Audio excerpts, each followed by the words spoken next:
എല്ലാവർക്കും നമസ്കാരം. മുഖമുള്ളവർക്ക് നമസ്കാരം, മുഖമില്ലാത്തവർക്ക് നല്ല നമസ്കാരം. പിന്നെ സുന്ദരമായ തമിഴ് മലയാളത്തിൽ അവതരണം നടത്തിയ ദർശന് പ്രത്യേക നന്ദി. വികാരങ്ങളെ സുന്ദരമാക്കി കാണാൻ നമുക്ക് കഴിയുന്നുണ്ടെങ്കിൽ ഇത്ര രസകരമായിരുന്നു അല്ലേ? അപ്പോ വികാരങ്ങള് എല്ലാവർക്കും ഉണ്ട്. ദേഷ്യമുണ്ട്, സങ്കടമുണ്ട്, പരിഭവമുണ്ട്, സ്നേഹമുണ്ട്, പ്രണയമുണ്ട്, അസൂയുണ്ട്, കുശുമ്പുണ്ട്. മലയാളിയല്ലേ, ചില കൊനിഷ്ടുകളുണ്ട്, പിന്നെ പലതരം വികാരങ്ങളാണ് നമുക്ക്. അപ്പൊ ഈ വികാരങ്ങളൊക്കെ നമ്മുടെ ഉള്ളിൽ വരുമ്പോ ചിലതൊക്കെ രസകരമാണ്, നല്ല സുഖകരമാണ്. പക്ഷെ പലതും അത്ര സുഖം തോന്നാറില്ല. ആ സുഖം തോന്നാതെ വരുമ്പോ ഒരു വല്ലാത്ത ഒരു വിഷമമാണ്. ഈ വിഷമമാണ് നമുക്ക് ഏറിയ പങ്കും ജീവിതത്തിൽ കൂടി നിൽക്കുന്നത്. നമ്മളൊരു കൊച്ചു കുഞ്ഞിനെ കാണുന്ന സമയത്ത് നമുക്കുണ്ടാവുന്ന വികാരം അതിനോട് വാത്സല്യമാണ്. അല്പം മാതൃത്വമോ പിതൃത്വമോ ഉള്ള മനുഷ്യരെല്ലാരും തന്നെ കൊച്ചു കുഞ്ഞുങ്ങളെ കാണുമ്പോൾ, അത് മനുഷ്യന്റെ കുഞ്ഞു തന്നെ ആവണമെന്നില്ല, പട്ടിയുടെ കുഞ്ഞോ പൂച്ചയുടെ കുഞ്ഞോ പാമ്പിന്റെ കുഞ്ഞാണെങ്കിൽ പോലും അതിനോട് ഒരു ഇഷ്ടം തോന്നും. ആ ഇഷ്ടം പ്രകടിപ്പിക്കുന്ന രീതിയിൽ അതിനോട് അടുത്ത് അനുഭാവപൂർവം അതിനഭിമുഖമായി നിൽക്കുന്ന സമയത്ത് നമുക്കുണ്ടാവുന്ന ഒരു നൈർമല്യമുണ്ട്, മനസ്സിനുണ്ടാകുന്ന ഒരു നൈർമല്യമുണ്ട്, ഒരു ലഘുത്വമുണ്ട് അല്ലെ? അത് കഴിയുമ്പോൾ നമുക്ക് വല്ലാത്ത സുഖം തോന്നും. നമ്മൾ ഒരുപാട് നാളുകൾക്ക് ശേഷം നമ്മുടെ 1ാം ക്ലാസ്സിലെ മാഷെ കാണുന്ന സമയത്ത് നമുക്കുണ്ടാവുന്ന ആദരവിന്റെ ഒരു സമയത്ത് നമുക്ക് വല്ലാതെ ലഘുത്വം തോന്നും. നമുക്കിഷ്ടം ഉള്ള ആളുകളെ കാണുമ്പോൾ നമുക്ക് ലഘുത്വം തോന്നും. നല്ലൊരു സിനിമ കാണുമ്പോൾ, നല്ലൊരു സിനിമയിൽ ഒരാളൊരു നല്ല നന്മ ചെയ്യുന്നത് കാണുമ്പോൾ നമുക്ക് ഇങ്ങനെ ഭയങ്കര ലഘുത്വം തോന്നും. അപ്പൊ നമ്മുടെ കണ്ണൊക്കെ ഇങ്ങനെ പതുക്കെ 2 തുള്ളികളൊക്കെ വന്നിങ്ങനെ നിറച്ച് തുളും. അപ്പൊ നമ്മള് നല്ല വികാരങ്ങൾ എന്നുള്ളത് നമ്മൾ അനുഭവിക്കുന്നുണ്ട്. ഇത് കഴിഞ്ഞ് ഇറങ്ങിക്കഴിഞ്ഞാൽ പിന്നെ നമ്മൾ വരുന്ന വികാരങ്ങൾ നമ്മൾ അറിയുന്നില്ല. കാരണം അത് അറിയാൻ ചിന്തിക്കാനുള്ള സമയം നമുക്ക് ഉണ്ടാവില്ല. പിന്നെ വികാരങ്ങളുടെ തിരുതല്ലാണ്, ഒരു വല്ലാത്തൊരവസ്ഥയിൽ ഇങ്ങനെ പോലെ. അപ്പൊ മൊത്തത്തിൽ ഇങ്ങനെ വികാര വിക്ഷുബ്ധതകൾ ഇങ്ങനെ നിറഞ്ഞു നിൽക്കുന്ന ഒരു സമയത്ത് ആണ് ചിലപ്പോൾ നമ്മൾ കേൾക്കാതെ അയാൾക്ക് ക്യാൻസർ ആയിരുന്നു, അല്ലെങ്കിൽ അയാൾക്ക് പാൻക്രിയാസിന് പ്രശ്നമായിരുന്നു, അല്ലെങ്കിൽ അയാൾക്ക് വേറെ ഏതെങ്കിലും ഒരു അവയവത്തിന് പ്രശ്നമായിരുന്നു. ഈ അവയവങ്ങൾക്കൊക്കെ പ്രശ്നം വരുന്നത് എന്തുകൊണ്ടാണ്? ദൈവം ഇങ്ങനെ നൂലെ കെട്ടിട്ട് ഇയാൾക്ക് ഇന്നത് വരട്ടെ എന്ന് പറഞ്ഞ് രേഖപ്പെടുത്തി വെച്ചത് കൊണ്ടാണ്. ഈ വികാരങ്ങൾ എന്ന് പറയുന്ന സംവിധാനം ഉണ്ടാകുമ്പോൾ അത് ശരീരത്തിൽ ഉണ്ടാക്കുന്ന വികാരങ്ങൾ ഉണ്ടാകാൻ വേണ്ടി ശരീരത്തിൽ ഉണ്ടാകുന്ന വികാരങ്ങൾ ഉണ്ടാകുന്ന സമയത്ത് അതിന്റെ പ്രവർത്തനങ്ങൾ നടത്താൻ വേണ്ടി ശരീരത്തിൽ ഉത്പാദിപ്പിക്കുന്ന, അല്ലെങ്കിൽ ശരീരത്തിന്റെ എൻഡോക്രൈൻ സിസ്റ്റം ഉത്പാദിപ്പിക്കുന്ന അനുചിതമായ സ്രവങ്ങൾ നമ്മുടെ ശരീരത്തിൽ അധികമാകുന്ന സമയത്താണ് ഇത്തരം അസുഖങ്ങളൊക്കെ വരുന്നത്. വെറുപ്പ്, ഈർഷ്യ തുടങ്ങിയ കാര്യങ്ങളെല്ലാം നിരന്തരം കൊണ്ടു നടക്കുന്ന ആളുകൾക്ക് ക്യാൻസർ പോലുള്ള അസുഖങ്ങളൊക്കെ വരും. നമ്മളെ ഈ വികാരങ്ങൾ അസുഖത്തിലേക്ക് എത്തിച്ചിട്ടില്ലെങ്കിൽ പോലും വികാരങ്ങൾ പലതും വരുന്നതൊക്കെ ചില വികാരങ്ങളൊക്കെ നമ്മുടെ ഉള്ളിൽ നിൽക്കുന്നതാണ്. നമുക്ക് ചിലപ്പോ നമ്മുടെ ലസ്റ്റ് എന്നുള്ള വികാരം, ലൈംഗിക തൃഷ്ണയുണ്ടല്ലോ, അത് നമ്മുടെ ഉള്ളിലുള്ളപ്പോ നമുക്ക് എന്താ പറയാ, സുഖകരമായിട്ട് ഒരു ഇടപെടൽ നമുക്ക് ചിലപ്പോൾ നടത്താൻ പറ്റിയെന്ന് വരില്ല. ആ സമയത്ത് ഭയങ്കര അസ്വസ്ഥതയായിരിക്കും ഉണ്ടാവും. കാരണം അത് പ്രകടിപ്പിക്കാൻ നമുക്ക് കഴിയില്ലല്ലോ. നമ്മുടെ മുതലാളി നമ്മളോട് മുഖത്ത് നോക്കിയിട്ട് നല്ല തെറി പറഞ്ഞു, നമ്മൾ ചിരിച്ചിട്ട് യെസ് സാർ, ഓക്കെ സാർ പറഞ്ഞുകൊണ്ട് നിൽക്കും. എന്തൊരു അഭിനയല്ലേ! അത് നമുക്ക് കൈകാര്യം ചെയ്യാൻ കഴിയില്ല. എന്നിട്ട് വൈകുന്നേരം ഏതൊരു സിനിമയിൽ ഞാൻ കണ്ടിട്ടുണ്ട്, അങ്ങനെ കുറെ തെറി കേട്ട് കഴിയുമ്പോൾ അയാള് ബാത്റൂമിനകത്ത് പോയിരുന്നിട്ട് അല്ലെങ്കിൽ ടോയ്ലറ്റിനകത്ത് പോയിരുന്നിട്ട് ഭയങ്കരമായിട്ട് ഇങ്ങനെ ആർത്ത് കരയുന്നതോ അങ്ങനെ ഭയങ്കരമായിട്ട് ആ ശബ്ദം പ്രകടിപ്പിക്കുകയൊക്കെ ചെയ്യുന്ന ഒരു അവസ്ഥ. അപ്പോ വികാരം എന്ന് പറയുന്നത് പലതരത്തിലുള്ളതിലും നമുക്ക് പഥ്യമായവ വളരെ കുറച്ചാണ്. ഇതിനെ നല്ല രീതിയിൽ കൈകാര്യം ചെയ്യണമെങ്കിൽ നമുക്ക് വലിയ ബുദ്ധിമുട്ടുകളൊന്നും ഇല്ലാതെ പോകാൻ പറ്റും, സുഖകരമായിട്ട് പോകാൻ പറ്റും. ഇതിനെ കൈകാര്യം ചെയ്യാൻ പറ്റാതെ വരുന്നത് എന്തുകൊണ്ടാണെന്നറിയോ? എന്താണ് ഈ സാധനം എന്നറിയാത്തോണ്ടാ. ഈ വികാരം എന്നുള്ളത് ഉരുണ്ടിരിക്കോ പരന്നിരിക്കോ അതോ അത് എന്ത് ഈ സാധനം നമുക്ക് അറിയാത്തതുകൊണ്ടാണ്. അപ്പൊ വികാരത്തെക്കുറിച്ച് മനസ്സിലാക്കണമെങ്കിൽ നമുക്ക് അടിസ്ഥാനപരമായിട്ട് പ്രകൃതി എന്നുള്ള സംവിധാനത്തിന്റെ ഒരു അടിസ്ഥാന സ്ട്രക്ചർ അറിയണം.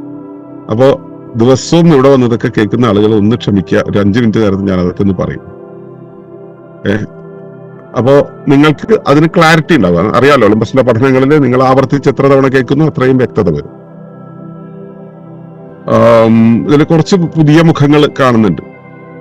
സജിത്ത് പുതിയതാണെങ്കിലും ഒരു 2 ദിവസത്തെ പരിചയം ഉണ്ടല്ലോ, അതിൽ കുറച്ച് കിട്ടിയിട്ടുണ്ടാവും. ഷീലു, അതുപോലെ തന്നെ എന്താ പറയാ, നമ്മുടെ സൂബി യൂസർ, ഇതുപോലുള്ള കുറച്ച് ആളുകളുണ്ട്. നിങ്ങൾക്ക് വേണ്ടി ഞാൻ കുറച്ച് കാര്യങ്ങൾ പറയാം. ഒന്ന് ഭൂമിയുടെ ഒരു ഘടനയെ കുറിച്ചാണ്. വികാരവും ഭൂമിയും തമ്മിൽ എന്ത് ബന്ധം എന്നൊന്നും ആലോചിക്കണ്ട, പറഞ്ഞു വരുമ്പോൾ പിടികിട്ടും.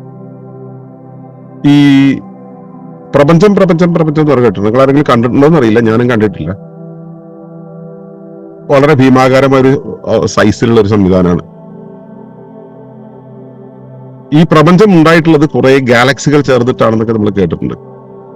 നക്ഷത്ര സമൂഹങ്ങൾ ചേർന്നിട്ടാണെന്നൊക്കെ കേട്ടിട്ടുണ്ട്. തിരിച്ചൊന്ന് ആലോചിക്കുക.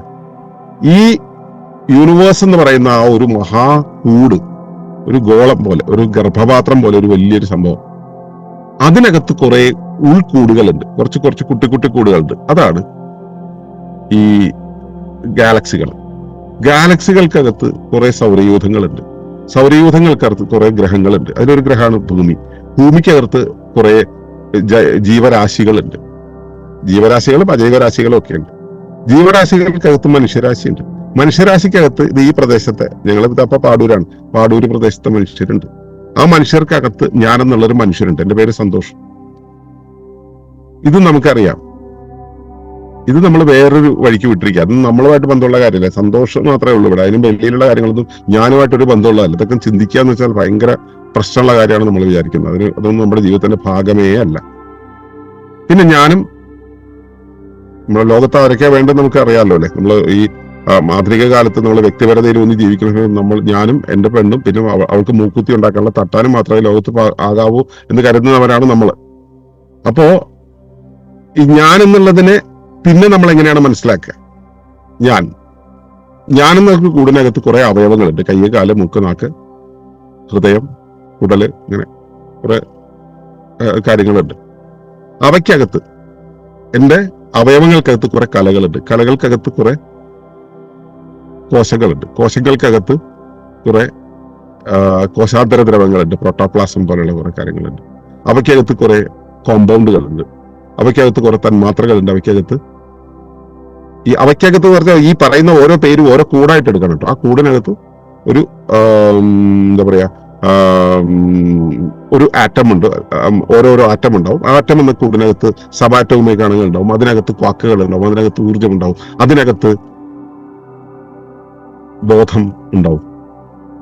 അപ്പോ പ്രപഞ്ചം മുതൽ ഈ പരമമായ ബോധം അല്ലെങ്കിൽ ഏറ്റവും താഴെയുള്ള ആ സൂക്ഷ്മബോധം വരെയുള്ള ഓരോ നിലത്തും കൂടുകൾക്കകത്ത് ഇങ്ങനെയാണ് നിൽക്കുന്നത്. ഞാൻ ഈ പറഞ്ഞ കാര്യം മനസ്സിലായെങ്കിൽ ഒന്ന് യെസ് എന്ന് ടൈപ്പ് ചെയ്തിട്ടാവും. മനസ്സിലായെങ്കിൽ ഒന്ന് യെസ് എന്ന് ടൈപ്പ് ചെയ്തിടും. ഞാനേ ഈ റേഡിയോ പ്രക്ഷേപണം പോലെ ഞാൻ ഇവിടെ നിന്ന് പറയുന്നു, നിങ്ങൾ കേട്ടുകൊണ്ടിരിക്കുന്നു. എന്ത് മനസ്സിലായെന്ന് എനിക്കറിയട്ടെ. ഓക്കെ, അപ്പൊ എല്ലാം എസ് ആണ് വന്നിട്ടുള്ളത്, നോ ഒന്നും വന്നിട്ടില്ല. അതുകൊണ്ട് സന്തോഷം. അപ്പോ ഈ ഒരു സംവിധാനത്തിലാണ് നമ്മൾ ജീവിക്കുന്നത്. നെസ്റ്റഡ് ഹയറാർക്കി എന്ന് പറയുന്നത് ശാസ്ത്രത്തിന്റെ വളരെ സമ്യക്കായ സമഗ്രമായ ഒരു വീക്ഷണമാണ്. ഇങ്ങനെയാണ് ഇത് നിൽക്കുന്നതെന്ന് വെച്ചാൽ, ഞാനെന്ന് പറയുന്നത് എന്നെ ഉൾക്കൊള്ളുന്ന, അതിന് ഇടയിലുള്ള മറ്റേ ജീവരാശി മനുഷ്യരാശിയൊക്കെ അവിടെ നിൽക്കട്ടെ, തൽക്കാലം ഭൂമിയിൽ നിന്ന് മാത്രം എടുക്കുക. ഭൂമിയാകുന്ന ഒരു മഹാഗർഭപാത്രത്തിനകത്ത് ജീവിക്കുന്ന ഒരു കോശമാണ് ഞാൻ. എനിക്കകത്ത് എന്റെ കലകളുണ്ട്, അവയവങ്ങളുണ്ട്. അവയവങ്ങൾക്കകത്ത് കലകളുണ്ട്, കോശങ്ങളുണ്ട്. ഈ അവയവം എന്തിനു വേണ്ടി ഉണ്ടായിട്ടുള്ളത്? എനിക്ക് വായിൽ ഭക്ഷണം വയ്ക്കാൻ. ഞാൻ വല്ല വഴിക്കും പോണ സമയത്ത് അതിലെ ഒരു ചെടി ഇങ്ങനെ നിൽക്കുകയാണെങ്കിൽ എന്നെ തള്ളി മാറ്റാൻ, എനിക്ക് പുറം ചെറിയാൻ, അതാണ് ഈ കൈ. ഇതൊക്കെ ചെയ്യേണ്ടി വരും എന്നുള്ളത് കൊണ്ട് ശരീരം ഉണ്ടായപ്പോൾ തന്നെ ആ ശരീരത്തിന് വേണ്ടത് ഉണ്ടാക്കിയെടുക്കുകയാണ് ഈ ശരീരം ചെയ്യുന്നത്. ശരീരത്തിലെ ഓരോ കലകളും അത് ശരീരത്തിന്റെ പ്രവർത്തനത്തിന് ഇവിടുത്തെ ഒരു മസിലുണ്ട്. ആ മസിൽ എന്താ വെച്ചാൽ ഇത് ഇങ്ങനെ അങ്ങോട്ടും ഇങ്ങോട്ടും ആക്കാൻ വേണ്ടിയിട്ടാണ്. ആ മസിലിനകത്ത് കുറെ കോശങ്ങളുണ്ട്. ഈ കോശങ്ങളൊക്കെ പുതുതായിട്ട് ഉണ്ടാവുന്നു, പഴയത് പോകുന്നു, അങ്ങനെയൊക്കെ ഉണ്ടായും പോയിക്കൊണ്ടിരിക്കുന്നു. ചയാപചയ പ്രക്രിയ അല്ലെങ്കിൽ മെറ്റാബോളിസം എന്ന് നമ്മൾ അതിനെ പറയും, ഉണ്ടാകുന്നതും പോകുന്നതും ഒക്കെ. അപ്പോ ആ കോശങ്ങൾ ഉണ്ടായിട്ടുള്ള എന്തിനാണ്? ഈ മസിലുകളെ നിലനിർത്താൻ വേണ്ടിയിട്ടാണ്, മസിലുകളെ പ്രവർത്തിപ്പിക്കാൻ വേണ്ടിയിട്ടാണ്. മസിലുകൾ പ്രവർത്തിക്കുന്നത് എന്തിനാണ്? ഈ കയ്യെ ചലിപ്പിക്കാൻ വേണ്ടിയിട്ടാണ്. കയ്യുണ്ടായിട്ടുള്ള എന്തിനാണ്? എന്നെ സഹായിക്കാൻ വേണ്ടിയിട്ടാണ്. എന്നെ സഹായിക്കാൻ വേണ്ടി എന്ത് ചെയ്യണമോ അതിനെയാണ് കൈയുടെ ധർമ്മം എന്ന് പറയുക. എന്റെ ജീവിതത്തെ മുൻപോട്ട് കൊണ്ടുപോകാനായിട്ട് എന്തൊക്കെയോ പ്രവർത്തനങ്ങൾ ചെയ്യണമല്ലോ, ആ ചെയ്യേണ്ടുന്ന പ്രവർത്തനങ്ങളെയാണ് കൈയുടെ ധർമ്മം എന്ന് പറയുക. കൈയിലെ മസിലിന്റെ ധർമ്മം എന്ന് പറയുന്നത് ഈ കയ്യെ ചലിപ്പിക്കുക എന്നുള്ളതാണ്. അപ്പോ മസിൽ ഉണ്ടായിട്ടുള്ളത് കയ്യെ ചലിപ്പിക്കാൻ വേണ്ടിയാണ്. അല്ലാതെ ഈ കൈ ഉണ്ടായപ്പോൾ കൈക്കകത്ത് യാദൃശ്ചികമായി ആരോ ഇണചേർന്നപ്പോൾ മസിൽ ഉണ്ടായതല്ല. അതിനൊരു പർപ്പസ് ഉണ്ട്. ഈ മസിലിന്റെ ചലനമാണ് ഈ കൈയുടെ ഒരു ആവശ്യം. ഈ ആവശ്യത്തിന് വേണ്ടിയാണ് മസിൽ ഉണ്ടായത്. എനിക്ക് ഭക്ഷണം വാരി കഴിക്കണം എന്നുള്ളതാണ് എന്റെ ആവശ്യം. ഈ ആവശ്യം വരുമെന്നുള്ളത് കൊണ്ടാണ് എന്റെ ശരീരത്തിൽ കൈയുള്ളത്. അതിനാണ് ധർമ്മം എന്ന് പറയാം. ഇത്രയും പറഞ്ഞ കാര്യവും മനസ്സിലായിട്ടുണ്ടാവും എന്ന് ഞാൻ വിചാരിക്കുന്നു. നീ അടുത്തൊരു സംഭവമായിട്ട് കണക്ട് ചെയ്യാം. അപ്പൊ ഞാൻ ആരാ? ഞാനൊരു അവയവം, ഞാനൊരു കല, അല്ലെങ്കിൽ ഞാനൊരു കോശമാണെന്ന് വിചാരിക്കാം. അപ്പൊ എന്റെ മുകളിൽ എന്താ ഉള്ളത്? ജീവരാശി, മനുഷ്യരാശിയൊക്കെ ഉണ്ടെങ്കിൽ തൽക്കാലത്തേക്ക് അത് മാറ്റി നിർത്തിയാൽ നമ്മുടെ ഭൂമി എന്നുള്ള ശരീരത്തിന്റെ ഒരു ഭാഗമല്ലേ? ഭൂമിയുടെ ഒരു ആവശ്യത്തിന് വേണ്ടിയല്ലേ ഞാനുണ്ടായത്?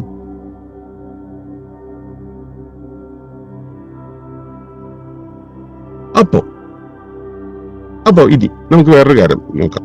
ഞാൻ നേരത്തെ ഈ ചയാപചയ പ്രവർത്തനത്തെ കുറിച്ച് പറഞ്ഞു, മെറ്റാബോളിസം എന്നുള്ള പ്രവർത്തനത്തെ കുറിച്ച് പറഞ്ഞു. അത് കോശങ്ങൾ കുറച്ച് പ്രവർത്തിക്കുമ്പോൾ തേയ്മാനം സംഭവിക്കും, പഴകും. അപ്പോ അത് നശിച്ചു പോകേണ്ടി വരും. അപ്പോ ആ ധർമ്മം ആര് ചെയ്യും? അവിടെ അതിനെ മാറ്റിയിട്ട് വേറൊരാളെ വന്നിട്ട് പുതിയ കോശം ഉണ്ടായിട്ട് ആ പ്രവർത്തനം ചെയ്യും. ആ പഴയ കോശത്തെ അവിടെ നിന്ന് മാറ്റി പുതിയ കോശത്തെ ഉണ്ടാക്കുന്ന ആ പ്രവർത്തനത്തെയാണ് മെറ്റാബോളിസം എന്ന് പറയുന്നത്, ചയാപചയ പ്രവർത്തനങ്ങൾ എന്ന് പറയുന്നത്.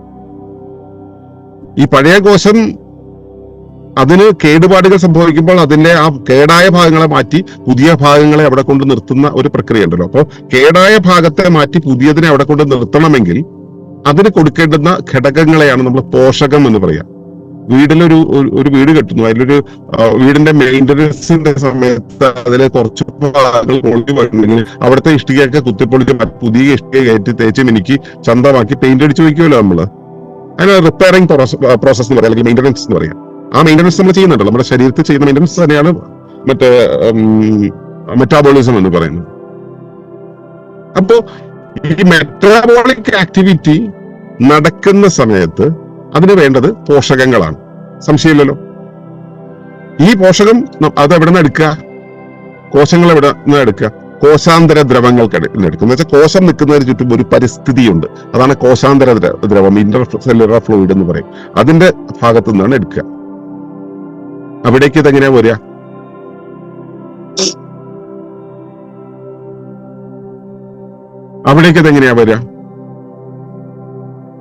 അത് പോട്ടെ. ഈ കോശത്തിന് ഈ സംഭവം കിട്ടുന്ന ഇന്റർസെല്ലുലാർ ഫ്ലൂയിഡ് എന്നാണ്. അപ്പോ ഈ കോശത്തിലേക്ക് ഇന്റർസെല്ലുലാർ ഫ്ലൂയിഡ് ഇതിലേക്ക് വരുന്നത് എങ്ങനെയാണെന്നറിയോ? ഈ കോശം ഫ്ലൂയിഡിനോട് ചോദിക്കും. ഫ്ലൂയിഡ് എന്ന് പറയുന്നത് അതിന്റെ പരിസ്ഥിതിയാണ്. പരിസ്ഥിതിയിൽ നിന്നും വേണ്ടത് എടുക്കും. പരിസ്ഥിതിയിൽ നിന്ന് വേണ്ടത് എടുക്കാനായിട്ട് അവിടെ ആവശ്യത്തിന് ഇല്ല എങ്കിൽ അതെന്ത് ചെയ്തു വെച്ചാൽ ഈ കോശത്തിനെ ഉൾക്കൊണ്ടിട്ടുള്ള ഗർഭപാത്രം ഉണ്ടല്ലോ, എന്താ കല, ടിഷ്യൂ, ആ ടിഷ്യൂവിനോട് ചോദിക്കും വല്ലതും തരണേ, അർത്ഥന ചെയ്യും, തരുമെന്ന്. ഉടനെ കല അതിന് വേണ്ടുന്ന പോഷകങ്ങൾ ഉള്ളിലേക്ക് കൊടുക്കും. കലയിൽ ആവശ്യത്തിന് ഇല്ലെങ്കിലോ, അല്ലെങ്കിൽ സ്ഥിരമായിട്ട് കൊടുക്കുന്ന ഒരു പ്രോസസ്സിലാണെങ്കിലോ കല അവയവത്തോട് ചോദിക്കും. കല എന്നോട് ചോദിച്ചു, എന്റെ വയറിനോട് ചോദിച്ചു വല്ലതും തരണേന്ന്. അവയവം എന്നോട് ചോദിക്കും, വയറ് എന്നോട് ചോദിക്കും വല്ലതും തരണേന്ന്. അപ്പോഴാണ് ഞാൻ ആലോചിക്കുക, വിശക്കുന്നുണ്ടോ? ഉണ്ട്. ഉടനെ ഞാൻ അമ്മയോട് ചോദിക്കും, അമ്മേ ഭക്ഷണമായോ ചോദിക്കും. അമ്മ ആരോട് ചോദിക്കുക? ഞങ്ങൾ ഇക്കോ വില്ലേജിലുള്ളവരൊക്കെ ആണെങ്കിൽ അമ്മമാർ ചോദിക്കേണ്ടത് പരിസ്ഥിതിയോടാണ് എന്നാണ് നമ്മുടെ പക്ഷം. ഞങ്ങൾ 100% സ്വാശ്രയത്വത്തിൽ എത്തിയിട്ടില്ല, എന്നാലും നമ്മൾ അങ്ങനെയാണ് വിചാരിക്കുക. പക്ഷെ നമ്മുടെ ആധുനിക കാലത്തെ അമ്മമാർ എവിടെയാ ചോദിക്കുക? സൂപ്പർ മാർക്കറ്റിനോട് ചോദിക്കും. അവരുടെ ഗർഭപാത്രം സൂപ്പർ മാർക്കറ്റാ. ഭൂമിയല്ല, സൂപ്പർ മാർക്കറ്റിലെ തക്കാളി, സൂപ്പർ മാർക്കറ്റിലാണ് അരി, സൂപ്പർ മാർക്കറ്റിലാണ് ജീവനൊക്കെ കിട്ടുന്നത്. ആരോഗ്യ സൂപ്പർ മാർക്കറ്റുണ്ടല്ലോ, ആശുപത്രി എന്ന് പറയും, അവിടെയാണ് ആരോഗ്യമൊക്കെ കിട്ടാന്ന് നമ്മൾ വിചാരിക്കുന്നത്. അപ്പൊ അവിടെ നിന്ന് നമ്മൾ എടുക്കാൻ നോക്കും. അപ്പോ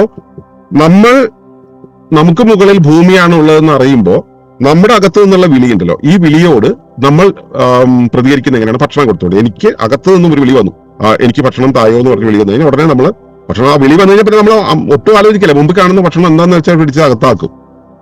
ഈ ഭക്ഷണം നമുക്ക് എവിടെ നിന്ന് കിട്ടുന്നു? നമ്മുടെ പരിസ്ഥിതിയിൽ നിന്ന് കിട്ടുന്നു. പരിസ്ഥിതിയെ നമ്മൾ ഒരു കൂടായിട്ട് കണക്കാക്കണമെങ്കിൽ ഭൂമി എന്ന് പറയാം, ഭൂമിയിൽ നിന്നും കിട്ടുന്നു. വയറ് നമ്മളോടൊരു ചോദ്യം ചോദിച്ചപ്പോ നമുക്ക് മിണ്ടാതിരിക്കാൻ കഴിഞ്ഞോ? വയറ് നമ്മളോട് എനിക്ക് തായോ എന്ന് പറഞ്ഞപ്പോ നമുക്ക് മിണ്ടാതിരിക്കാൻ കഴിഞ്ഞോ? ഇല്ല. വിശന്നു കഴിഞ്ഞാൽ നിങ്ങൾ ആരെങ്കിലും വെറുതെ ഇരിക്കോ? കിട്ടുന്ന സാധനത്തെ മുമ്പിൽ കാണുന്ന ആളെ പിടിച്ച് തിന്നും, ഒരു ആനയെ കിട്ടി അപ്പെടുത്ത് തിന്നും. അതാണ് നമ്മുടെ ഒരു രീതി. അപ്പോ നമ്മൾ നമ്മുടെ ഉപരിവ്യവസ്ഥ ഭൂമിയോട് ചോദിച്ചാൽ കേട്ടില്ലേ?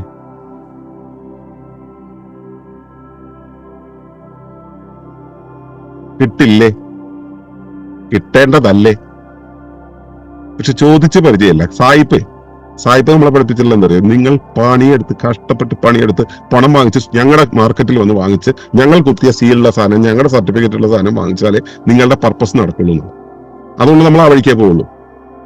നിങ്ങൾ ആഗ്രഹിച്ചാൽ അത് സാധിക്കില്ല. കാരണം ലോകത്ത് ഈശ്വരൻ ഉണ്ടെന്നുള്ളതിന് തെളിവില്ലാത്തത് കൊണ്ട് ഈശ്വരനില്ല, പ്രകൃതി എന്നുള്ളതിന് തെളിവുണ്ടെന്നുള്ളതിന് പ്രകൃതിയില്ല എന്നൊക്കെയാണ് അവർ പറയുന്നത്. അപ്പൊ അവര് നമ്മളെ സായിപ്പ് അങ്ങനെ പഠിപ്പിച്ചു വെച്ചുള്ളതുകൊണ്ട് നമ്മൾ വിചാരിക്കും നമുക്ക് എന്തെങ്കിലും വേണമെന്നെങ്കിൽ നമ്മൾ കഷ്ടപ്പെട്ട് അധ്വാനിച്ച് പണം ഉണ്ടാക്കിയിട്ട് പണം സൂപ്പർ മാർക്കറ്റിൽ കൊടുത്തു കഴിഞ്ഞാൽ അവിടുത്തെ കാര്യങ്ങൾ കിട്ടും. നിങ്ങളുടെ അകത്ത് നിന്നുള്ള ഒരു അവയവത്തിന് നിങ്ങളിലേക്ക് ഒരു ആവശ്യം ഉന്നയിക്കുന്ന സമയത്ത് അത് കൊടുത്തിരിക്കാൻ നിങ്ങൾക്ക് തോന്നുന്നത് പോലെ നിങ്ങളൊരു ആവശ്യം ഉപരിവ്യവസ്ഥയോട് ചോദിച്ചാൽ ഉപരിവ്യവസ്ഥ നിങ്ങൾക്ക് അത് തന്നിരിക്കും. പക്ഷെ ഇത് നമ്മൾ ഈ പറഞ്ഞ അളവിൽ നമുക്ക് മനസ്സിലാവില്ല. വേറൊരു രീതിയിൽ നിങ്ങൾക്ക് നമ്മളിതിനെ ലോ ഓഫ് അട്രാക്ഷൻ എന്നൊക്കെ പറയും. നമുക്ക് വേറൊരു രീതിയിൽ നിന്നൊക്കെ നമുക്കറിയാം. ഞാൻ അവനെ വിളിക്കാനായിട്ട് ഫോൺ എടുത്തതാണ്, അപ്പൊ ദേ വരുന്നു അവന്റെ കോളം. ഇവിടെ ഇരിക്കുന്ന മുഴുവൻ പേർക്കും അനുഭവം ഉണ്ടാവും. ഞാൻ അയാളെ കാണണമെന്ന് വിചാരിച്ചതാണ്, അപ്പൊ ദേ വരുന്നു ആള്. കണ്ടിട്ട് കുറച്ച് ദിവസങ്ങളായി, പക്ഷെ ഞാൻ അയാളെ കാണുന്ന ഞാൻ 2 ദിവസമായിട്ട് ആലോചിക്കുന്നു, ദേ മുമ്പിൽ വന്നു. നമ്മൾ ആലോചിച്ചിട്ടുണ്ട്. ലഡു തിന്നണം ഞാൻ വിചാരിച്ചാണ്, അപ്പോഴാണ് ധ്യാൻ കൊണ്ടുവരുന്നത്. ഇത് യാദൃശ്ചികതയല്ല, നിരന്തരമുള്ള സംഭവമാണ്. നമ്മൾ നിരന്തരമുള്ളതാണ്. അങ്ങനെയൊന്നുമല്ല. സന്തോഷ് എംബസി പറയുന്നത് ഒന്നും ശരിയല്ല. ഞാന് ഒരുപാട് പണം വേണമെന്ന് ആഗ്രഹിച്ചാണ്. എന്റെ ഒരുപാട് കടങ്ങൾ മാറാറുണ്ട്, ഒരുപാട് കഷ്ടപ്പാടുകൾ മാറണേ എന്ന് ഞാൻ പ്രാർത്ഥിച്ചിട്ട് എന്താ കിട്ടിയത്? കഷ്ടപ്പാടല്ലാതെ വേറെ എന്താ കിട്ടിയത്? എന്താ പ്രാർത്ഥിച്ചത്? കഷ്ടപ്പാട് മാറണേ എന്നാ പ്രാർത്ഥിച്ചത്. കഷ്ടപ്പാട് മാറണേ എന്ന് പ്രാർത്ഥിക്കുമ്പോ കഷ്ടപ്പാട് ഇങ്ങ് പോരും. മാറണേ എന്നുള്ളതല്ല, എന്ത് ബിംബമാണോ മുമ്പോട്ട് വയ്ക്കുന്നത് അത് വരും. അപ്പൊ എന്ത് വാക്വം കൊടുക്കുന്നു അതിലേക്ക് ഇത് കൊടുക്കുക എന്നുള്ള ഉപരിവ്യവസ്ഥയുടെ ഒരു ആവശ്യമാണ്. അപ്പൊ ഞാൻ ഈ അകത്തു നിന്നും പുറത്തേക്കുള്ള ആ അർത്ഥനയുണ്ടല്ലോ, എനിക്ക് തായോ എന്ന് പറയുന്ന അർത്ഥനയുണ്ടല്ലേ, ആ അർത്ഥനയാണ് നമ്മള് ചോദന എന്ന് പറയുന്നത്, ഇൻസ്റ്റിങ്ക്റ്റ് എന്ന് പറയുന്നത്. നമ്മുടെ ചോദന, ആന്തരിക ചോദന, അകത്തു നിന്നും വെളിയിലേക്ക് പോകുന്ന ചോദന. അതേപോലെ തന്നെയാണ് എന്റെ പുറം ഒന്ന് ചൊറിയുന്നൊരവസ്ഥ. എന്റെ പുറം ചൊറിയുന്നത് ആർക്കാ ചൊറിയുന്നത്? എനിക്കാ ചൊറിയുന്നത്, കൈക്കല്ല ചൊറിയുന്നത്, പുറത്തന്നല്ല ചൊറിയുന്നത്, എനിക്ക് ചൊറിയുന്നു. എനിക്ക് ചൊറിയുമ്പോ ഞാൻ എന്താ വിചാരിക്കാം? ഞാൻ ഈ കൈ കൊണ്ട് മാന്താൻ ശ്രമിക്കും. ഈ മാന്താനായിട്ട് ശ്രമിക്കുന്ന കൈ പുറകോട്ട് പോകണം. കൈ പുറകോട്ട് പോകണമെങ്കിൽ ഞാൻ എന്റെ നിർദ്ദേശം ഇതിലോട് കൊടുക്കണം. ഇതിലേക്ക് കൊടുക്കുന്ന സമയത്ത് ഇത് ഈ കോശത്തോട് കലകളോട് പറഞ്ഞു, കല കോശത്തോട് പറഞ്ഞു, ഇതെല്ലാം കൂടെ ചലിച്ചിട്ട് ആ മാന്തൽ എന്നുള്ള പ്രക്രിയ നടക്കുന്നു. അപ്പോ അകത്തു നിന്നും പുറത്തേക്ക് എനിക്ക് തായോ എന്ന് പറയുന്നത് പോലെ പുറത്തു നിന്നും അകത്തേക്ക്, പുറത്തു നിന്നും ഉള്ളിലേക്ക് എന്നെ സഹായിക്കോ, എന്നെ പുറമൊന്ന് മാന്തി തായോ എന്ന് പറയുന്ന ഒരു വിളിയുമുണ്ട്. അപ്പൊ അകത്തു നിന്നും പുറത്തേക്ക് പോകുന്നതിനെ ചോദന എന്ന് പറയുന്നത് പോലെ വെളിയിൽ നിന്നും നമുക്ക് അകത്തേക്ക് വരുന്നതിനെ നമുക്ക് ബാഹ്യ ചോദന എന്ന് തൽക്കാലം വിളിക്കാം. മനസ്സിലാകാൻ വേണ്ടിയിട്ടാണ് ആന്തരിക ചോദന അകത്തു നിന്നും പുറത്തേക്ക് വരുന്നത്, ബാഹ്യ ചോദന പുറത്തുനിന്ന് അകത്തേക്ക് വരുന്നത്. ഈ പുറത്തുനിന്ന് അകത്തേക്ക് വരുന്നതേ, മുമ്പിൽ ഒരു പാമ്പിനെ കണ്ടു, അയ്യോ പാമ്പ്, പിന്നെ നമ്മൾ എന്താ ചെയ്യുക? ഒന്നീ വടിയെടുത്തതല്ല അപ്പോ, അല്ലെങ്കിലോ നമ്മൾ അവിടുന്ന് ഓടാൻ നോക്കും. മിക്കവാറും ആദ്യം തന്നെ ചെയ്യുന്ന പരിപാടി ഇത് രണ്ടുമായിരിക്കും, ഒരൊറ്റ ചാട്ടം ചാടലായിരിക്കും. ആ ചാട്ടം ചാടിയിട്ട് നമ്മൾ നല്ലവണ്ണം കേട്ട് മറിഞ്ഞു വീണ് പിന്നെ അവിടുന്ന് ഇങ്ങനെ ഈ പൂച്ചയൊക്കെ ചില ഈ വഴുവഴുപ്പുള്ള പ്രതലത്തിൽ കിടന്ന് ഓടുന്നതായിട്ട് കാണിക്കില്ലേ, ഇങ്ങനെ ഓടുന്നതായിട്ട് കാണിച്ച് പിന്നെ ഓടും. അപ്പൊ അതുപോലെ നമ്മൾ അവിടെ കിടന്ന് ഓടി രക്ഷപ്പെടുകയാണ് ചെയ്യുക. ഇത്തിരി ധീരന്മാരായിട്ടുള്ള ആളുകളാണെങ്കിൽ, കൊന്നുപരിചയമുള്ളവരാണെങ്കിൽ ഒരു ജീവിയെ വിട്ടുകളയാൻ പാടില്ല. ഈ എന്താ പറയുക, പാമ്പെന്ന് പറയുന്ന ഒരു ക്രൂരജീവിയാണ്, അത് ആ വഴി പോയാൽ ഞാൻ മരിച്ചു പോകും എന്ന് വിചാരിച്ചിട്ട് ഈ പാവം സാധുക്കളായിട്ടുള്ള ആളുകൾ അവരെ പോയി ആ പാമ്പിനെ കൊന്നുകളയും. യഥാർത്ഥത്തിൽ ആരാ ക്രൂരൻ നമ്മൾ ആലോചിച്ചാൽ പിടിയിട്ട്, പാമ്പിനെ കണ്ടു കഴിഞ്ഞാൽ നമ്മൾ ഉടനെ തന്നെ ഈ ചാടുന്ന ചാട്ടത്തിന് മുമ്പായിട്ട്, അല്ലെങ്കിൽ ചാടിക്കഴിഞ്ഞ ഉടനെ തന്നെ ഒന്ന് ശ്രദ്ധിച്ചാൽ മനസ്സിലാവും, വയറിലാകെ ഒരു ദഹനരസം ഇങ്ങനെ ഉണ്ടായ പോലെ ഒരു അവസ്ഥ, കൈക്കും കാലിനും ഒക്കെ എന്തൊക്കെയോ വിഷം കയറിയ ഒരു അവസ്ഥ. പാമ്പ് കടിക്കേണ്ട കാര്യമൊന്നുമില്ല, പാമ്പെന്ന് കേൾക്കുമ്പോഴേക്കും അല്ലെങ്കിൽ പാമ്പിനെ കാണുമ്പോഴേക്കും, പാമ്പുണ്ടെന്ന് അറിയുമ്പോഴേക്കും നമ്മുടെ ഉള്ളിൽ ഒരു വല്ലാത്തൊരവസ്ഥ ഉണ്ടാവും. അപ്പോ അകത്തു നിന്ന് ചോദന വരുമ്പോഴും പുറത്തു നിന്ന് ചോദന വരുമ്പോഴും നമ്മൾ എന്തോ ചെയ്യേണ്ടതുണ്ട്. ആ ചെയ്യാനായിട്ട് ക്വിക്കായിട്ട് നമ്മുടെ ശരീരത്തില് ഒരു പ്രത്യേക കാലാവസ്ഥ ഉണ്ടോ, ഒരു പ്രത്യേക കാലാവസ്ഥ. ഈ കാലാവസ്ഥയുടെ പേരാണ് വികാരം. ഞാൻ പറഞ്ഞത് മനസ്സിലായോ? ആയെങ്കിൽ ഒന്ന് യെസ് ഒന്ന് ടൈപ്പ് ചെയ്യൂ പ്ലീസ്.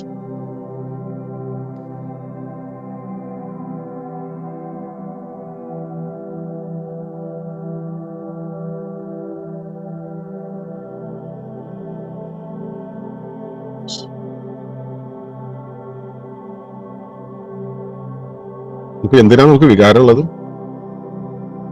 പാമ്പിനെ കണ്ടു കഴിഞ്ഞാൽ അവിടെ തന്നെ നിന്ന് കഴിഞ്ഞാൽ ഒന്നുകിൽ പാമ്പ് ഒത്തേണ്ട കാര്യമൊന്നുമില്ല. പാമ്പിനെ കണ്ടാൽ തന്നെ നമുക്ക് പേടിയാണ്. ചിലപ്പോ പാമ്പ് അവിടെ ഉണ്ടെന്നുള്ള അറിവ് തന്നെ നമ്മളെ കൊന്നു കളഞ്ഞിരുന്നു. അപ്പോ പാമ്പ് എന്ന് പറയുന്ന ആ ഒരു വസ്തുത അവിടെ വരുന്ന സമയത്ത് അതിന് അനുസൃതമായിട്ട് ഫൈറ്റ് ഓർ ഫ്ലൈറ്റ്, ഞാൻ അതിനോട് ഫൈറ്റ് ചെയ്യണോ അതോ ഞാൻ ഓടി രക്ഷപ്പെടണോ എന്ന് പറയുന്ന ആ ഒരു കാര്യത്തിന് വേണ്ടി എന്റെ ശരീരം മുഴുവൻ സജ്ജമാകുന്ന ഒരു അവസ്ഥയുണ്ട്. എന്റെ എൻഡോക്രൈൻ സിസ്റ്റം കംപ്ലീറ്റ് ആയിട്ട് ആക്റ്റീവായിട്ട് ഞാൻ അതിനനുസരിച്ച് സജ്ജമാകുന്ന, തയ്യാറാകുന്ന ഒരു അവസ്ഥയുണ്ട്. ഈ അവസ്ഥയെയാണ്, അതാണല്ലോ കാലാവസ്ഥ എന്ന് പറയുന്നത്, അല്ലെ? ഈ അവസ്ഥയാണ് കാലാവസ്ഥ എന്ന് പറയുന്നത്.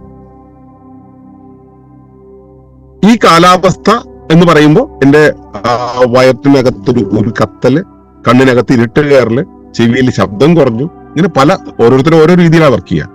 ഈ കാലാവസ്ഥയിൽ ഇവരെല്ലാവരും കൂടെ ചേർന്നിണങ്ങി ഒരു പ്രത്യേക രീതി പ്രവർത്തിക്കും. ഇതാണ് വികാരം എന്ന് പറയുന്ന ഒരു അവസ്ഥ എന്ന് പറഞ്ഞു. അപ്പൊ എന്തിനാണ് വികാരം ഉണ്ടാവുന്നത്? അകത്തു നിന്നും നമുക്ക് ചോദനകൾ വന്നല്ലോ. അകത്തു നിന്നും ചോദനകൾ വരുന്ന സമയത്ത് നമുക്ക് ചില ഓർമ്മകൾ വന്നാലും ഇതുപോലെ തന്നെയാണ്. ചിലരെ കുറിച്ച് ആലോചിച്ചാൽ നമ്മൾ വയറൊന്ന് കാണും. ഈ ഓർമ്മ എവിടുന്ന വരുന്നത്? പുറത്തുനിന്നാണോ? അല്ല, നമ്മുടെ ആന്തരിക സ്മൃതിയിൽ നിന്നും വരുന്നതാണ്, അല്ലെ? ആ സ്മൃതിയിൽ നിന്ന് വരുന്ന ഒരു കാര്യം വന്നു കഴിഞ്ഞാൽ വയറൊന്ന് കാണും. അപ്പോ അകത്തു നിന്നും ആ കാളൽ വരുന്നത് ഒരു കാലാവസ്ഥയാണ്.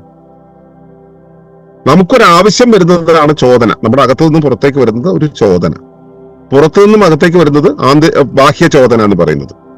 അപ്പോൾ ഏത് തരം ചോദന വരുമ്പോഴും ചോദനയ്ക്ക് അനുസൃതമായിട്ട് നമ്മുടെ ശരീരത്തിനുണ്ടാകുന്ന ഒരു സജ്ജീകരണമുണ്ട്, പുനഃസജ്ജീകരണമുണ്ട്. ആ അവസ്ഥയെ, വെളിയിൽ നിന്ന് വരുന്ന ചോദനയോ അകത്തു നിന്ന് വരുന്ന ചോദനയോ, ആ ചോദനയെ അറിയാനുള്ള ഒരു അവസ്ഥ. ഈ അകത്തു നിന്ന് വരുന്നതിനെ ചോദന എന്ന് പറഞ്ഞു, പുറത്തുനിന്ന് വരുന്ന ചോദന, ബാഹ്യ ചോദന നമ്മൾ എങ്ങനെ മനസ്സിലാക്കാന്ന് കൂടെ ഒന്ന് അറിഞ്ഞു വെച്ചോളൂ. പുറത്തു നിന്നും വരുന്ന ചോദനയെ നമ്മൾ അറിയുന്നത് വേറൊരു രൂപത്തിലാണ്. നമ്മുടെ അകത്തുള്ള അവയവത്തോട് നമ്മൾ പറയുന്നുണ്ടല്ലോ, എന്റെ പുറം ചൊറിയൂ. അപ്പൊ നിങ്ങൾ ഇവിടെ വന്നിരുന്നതിന് ശേഷം നിങ്ങളുടെ കൈ എത്ര തവണ ചലിച്ചു, നിങ്ങളുടെ തല എത്ര തവണ ചലിച്ചു, നിങ്ങൾ ഇരിക്കുന്നിടന്ന് ഇങ്ങനെ മാറിയിരുന്നില്ലേ?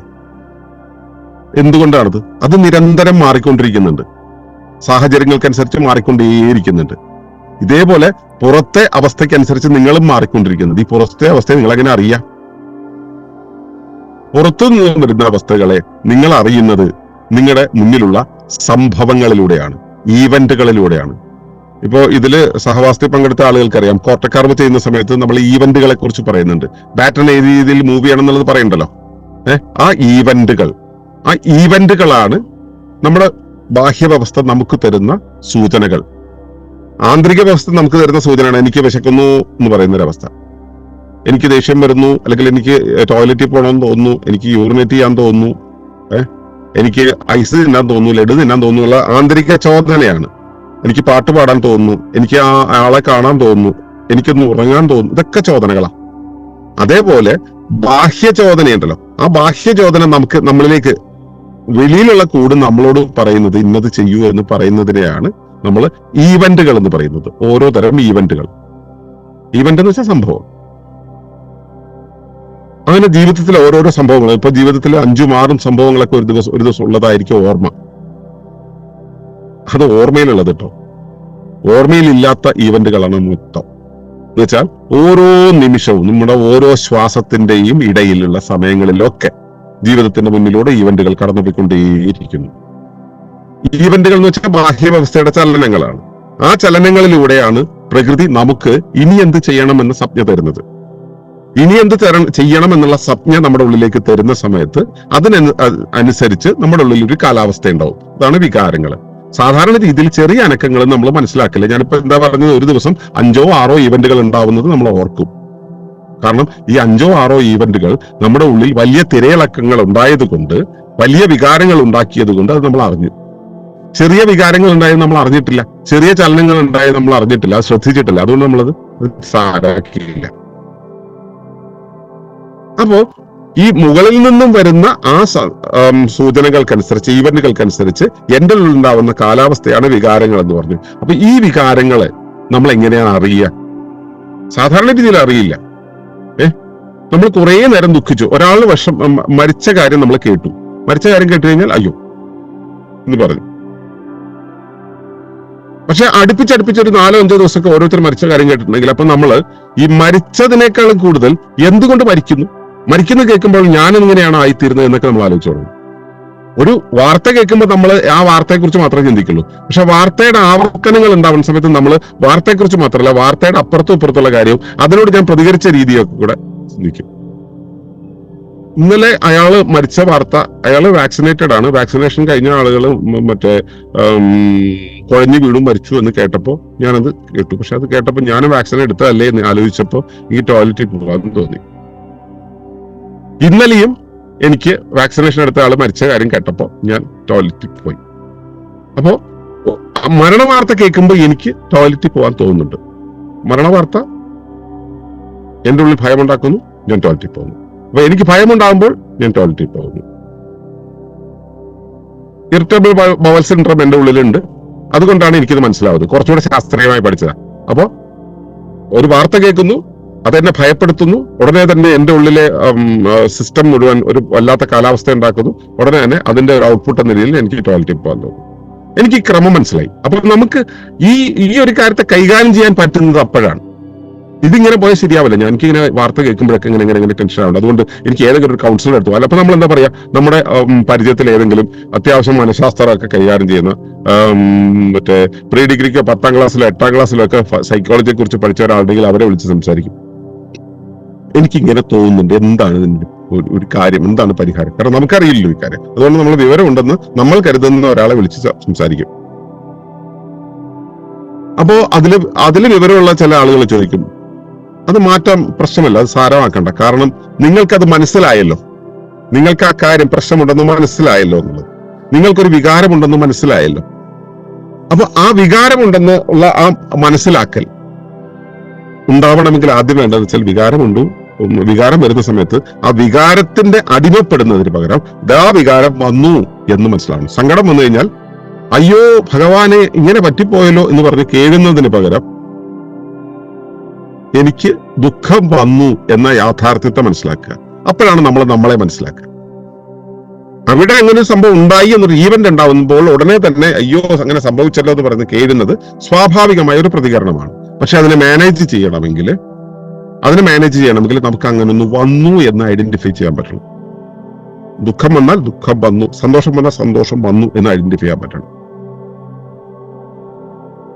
അങ്ങനെ വരുമ്പോഴാണ് നമുക്ക് സങ്കടം, എന്റെ ഉള്ളിൽ ഇന്നൊരു തരം ചിന്ത വരുന്നു നമുക്ക് മനസ്സിലാവും. എന്റെ ആ വികാരം വന്നു, എന്താണെങ്കിലും ഒരു സാഹചര്യത്തോട് ഞാൻ ഇങ്ങനെയാണ് പ്രതികരിച്ചത്. അപ്പൊ ആ സാഹചര്യം വരുന്ന സമയത്ത് ഞാൻ കുറെ ചിന്തിക്കുന്നുണ്ട്, എന്റെ ചിന്ത കാട് കയറുന്നുണ്ട്, എന്റെ ഉള്ളിലെ കുറെ വികാരങ്ങൾ ഉണ്ടാവുന്നുണ്ട്.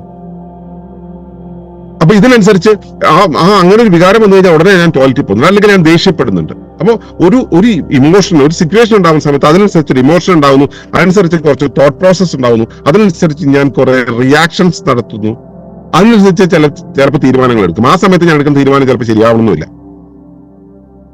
ഇപ്പൊ കുഞ്ഞുമായിട്ട് ബന്ധപ്പെട്ട ഒരു കാര്യമാണ് എടുക്കുന്നത്. കുഞ്ഞ് ചെയ്യുന്ന ഒരു കാര്യം ശരിയല്ല എന്ന് എനിക്ക് അപ്പൊ തോന്നി, ദേഷ്യത്തിലാണ്. ആ ദേഷ്യം വന്നു കഴിഞ്ഞാൽ ഉടനെ കുഞ്ഞിനെ പിടിച്ചടിക്കും.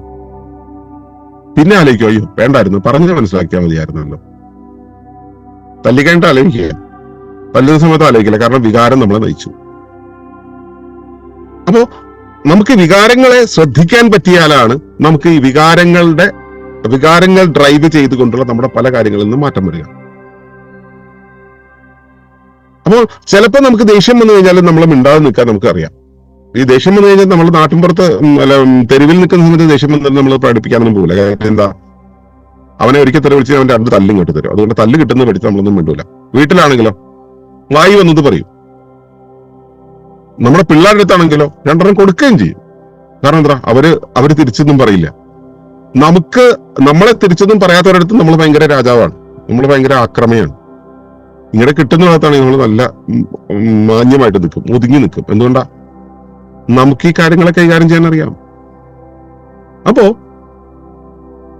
നമുക്ക് നമ്മുടെ ഉള്ളിലുള്ള ഈ സംഭവത്തെ ശ്രദ്ധിക്കാൻ പറ്റിയാൽ മാത്രമേ ഇതൊക്കെ കൈകാര്യം ചെയ്യാൻ പറ്റുള്ളൂ. ഈ വികാരം എന്നുള്ള സംഭവം നമ്മുടെ മുന്നിലൂടെ കടന്നു പോകുന്നത്, എന്നിൽ ഇന്ന് വികാരം ഉണ്ടായി, ആ വികാരം എന്നുള്ള സംഭവം എന്റെ ചിന്തകൾ എങ്ങനെ ബാധിക്കുന്നുണ്ട്, എന്റെ മറ്റു പ്രവർത്തനങ്ങൾ എങ്ങനെ ബാധിക്കുന്നുണ്ട് എന്നുള്ളത് നമുക്ക് മനസ്സിലാകും. അതുപോലെ തന്നെ ചില വികാരങ്ങൾ വരുമ്പോൾ ഞാൻ ഭയങ്കര സ്റ്റേൺ ആയിട്ട് നിൽക്കുന്നുണ്ട്, ചില വികാരങ്ങൾ വരുമ്പോൾ ഞാൻ ഇങ്ങനെ പോവാറുണ്ട്. അപ്പൊ സ്നേഹമൊക്കെ ചിലർ പ്രകടിപ്പിച്ചു കഴിഞ്ഞാൽ അവർക്ക് എന്നെ പറ്റിക്കാൻ എളുപ്പമാണ്.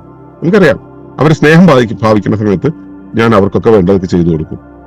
അവരെന്നെ പറ്റിക്കുന്ന ആളാണെങ്കിൽ ഞാൻ ചിലപ്പോൾ അതൊന്നും ചെയ്യില്ലായിരുന്നു. പക്ഷെ അവർ സ്നേഹം ഭാവിച്ചപ്പോൾ ഞാൻ ഇതെല്ലാം വിട്ടുപോയി എന്നുള്ളത്. അപ്പൊ ഏതാ ബലഹീനത? സ്നേഹം നല്ല വികാരമാണ്. സ്നേഹം നമ്മുടെ അടുത്തേക്ക് എത്തുന്ന സമയത്ത് നമ്മൾ കണ്ണും മൂക്കില്ലാത്ത രീതിയിൽ പെരുമാറുന്ന സമയത്ത് അതൊരു ബലഹീനതയാണ്. വളരെ ദേഷ്യം വരുന്ന സാഹചര്യത്തിൽ ഞാൻ മിണ്ടാതെ നിൽക്കും, ഞാൻ അതിനൊന്നും ശ്രദ്ധിക്കാറില്ല. അത് നമ്മുടെ സ്ട്രെങ്ത് ആണ്. അപ്പോൾ ഇത്തരം കാര്യങ്ങളെ നമുക്ക്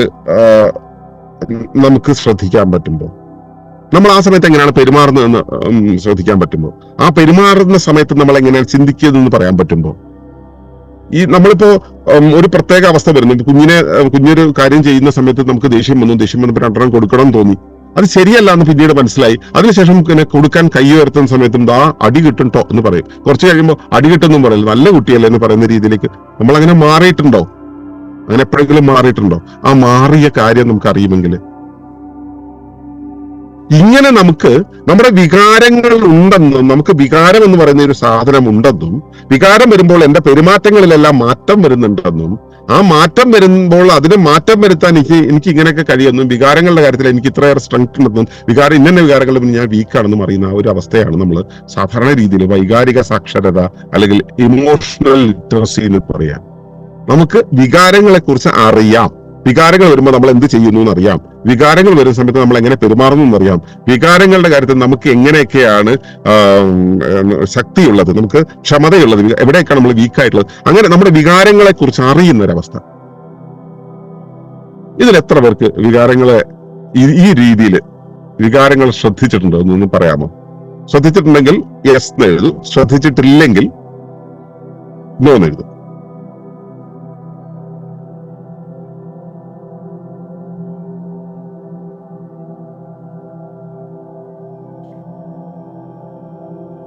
ഒട്ടും ശ്രദ്ധിക്കാത്തവരാരും ഉണ്ടാവില്ല.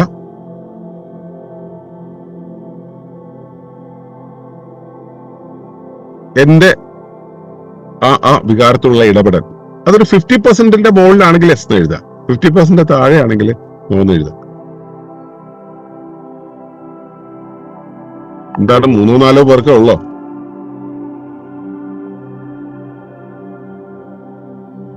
ഓക്കെ.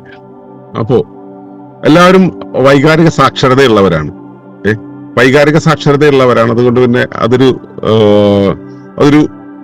പ്രശ്നമല്ല. അപ്പൊ നമുക്കിനി അടുത്ത സ്റ്റേജിലേക്ക് പോവാം. ഇങ്ങനെ ഇരിക്കുമ്പോഴാണ് ഒരാൾ വന്നിട്ട്, പ്രത്യേകിച്ച് കാര്യമൊന്നുമില്ല, എന്നിട്ട് പെരുമാറ്റം ഉണ്ടല്ലോ, ഇത് തീരെ ശരിയില്ല. നീ അവരെ കാണുന്ന സമയത്ത് നീ എങ്ങനെ പെരുമാറില്ല, അത് ഒട്ടും ശരിയായില്ല.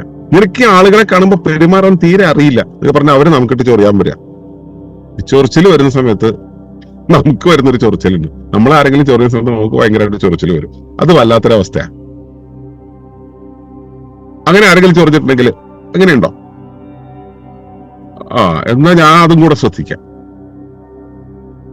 ആദ്യങ്ങനെയാണ് നമുക്കൊരു വികാരം ഉണ്ടായി, നമ്മളൊരു പെരുമാറ്റം ഉണ്ടായി, ഒരാളടുത്ത് ദേഷ്യപ്പെട്ടു, നമുക്ക് മനസ്സിലായി. അപ്പൊ അതിനാണ് വൈകാരിക സാക്ഷരത എന്ന് പറയുന്നതെങ്കിൽ, അതിനെക്കുറിച്ച് വേറെ ആരെങ്കിലും ഇങ്ങോട്ട് പറഞ്ഞു തന്നാൽ ആ സമയത്ത് നമ്മുടെ അടിത്തറ ഇളകി പോകുന്നൊരു പരിപാടിയില്ല. ആരെങ്കിലും നമ്മളെ ക്രിറ്റിസൈസ് ചെയ്ത് കഴിഞ്ഞാല്, നമുക്കൊരു കുറ്റമുണ്ടെന്ന് നമ്മളെ പറഞ്ഞു കഴിഞ്ഞാല്, കുറ്റമുണ്ടെന്ന് അറിയിച്ചു കഴിഞ്ഞാല്, ആ കുറ്റപ്പെടുത്തൽ വന്നു കഴിഞ്ഞാല്, എന്തിനാ കുറ്റപ്പെടുത്തൽ വരുന്നത്?